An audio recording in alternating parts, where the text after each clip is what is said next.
Hi friends, YouTube payment டேட்டில் ஒரு நியூவான update வந்திருக்கு. இது நாள் வரைக்கும் நம்ம 1 மந்த், அதாவது போன மாதம் சம்பாதிக்கிற யூடியூப்பில் வர ரெவென்யூ இந்த மாதம் 10ஆம் தேதி டு 12ஆம் தேதிக்குள்ளார ஆட் ஆகும்.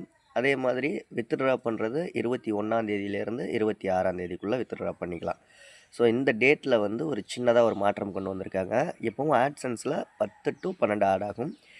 இனிமேல் வந்து 7ஆம் தேதியே ஆட் ஆயிரும். 7ஆம் தேதி டு 12ஆம் தேதிக்குள்ளே 7ஆம் தேதியே ஆட் ஆயிரும். ஆட்சன்ஸ் ஹோம் பேஜில் வந்து 7ஆம் தேதியே ஆட் ஆகிறதுக்கான அப்டேட் கொடுத்துட்டாங்க. உங்களுடைய ஏன் பேஜில் ஒய்டி ஸ்டுடியோ ஆப் ஏன் பேஜில் நீங்கள் செக் பண்ணி பார்த்துக்கலாம். ஒய்டி ஸ்டுடியோ ஏன் பேஜில் பேமெண்ட் ஆக்டிவிட்டி அப்படின்னு இருக்கும். அதை கிளிக் பண்ணிங்கன்னா எத்தனாம் தேதி டேட் மாற்றிருக்கிறது, அதற்கான டேட்டை நீங்கள் வந்து பார்த்துக்கலாம். ஓகேங்களா? யூடியூப் பற்றி நிறைய விஷயம் தெரிஞ்சுக்கணுன்னா நம்ம சேனலை சப்ஸ்கிரைப் பண்ணுங்கள். ப்ளஸ் யூடியூப் ரிலேட்டடாக எதுவும் டவுட்னா கமெண்ட் பண்ணுங்கள். அடுத்த வீடியோவில் சந்திக்கலாமா? வீடியோ பிடிச்சிருந்தா ஒரு லைக் பண்ணி ஷேர் பண்ணுங்கள்.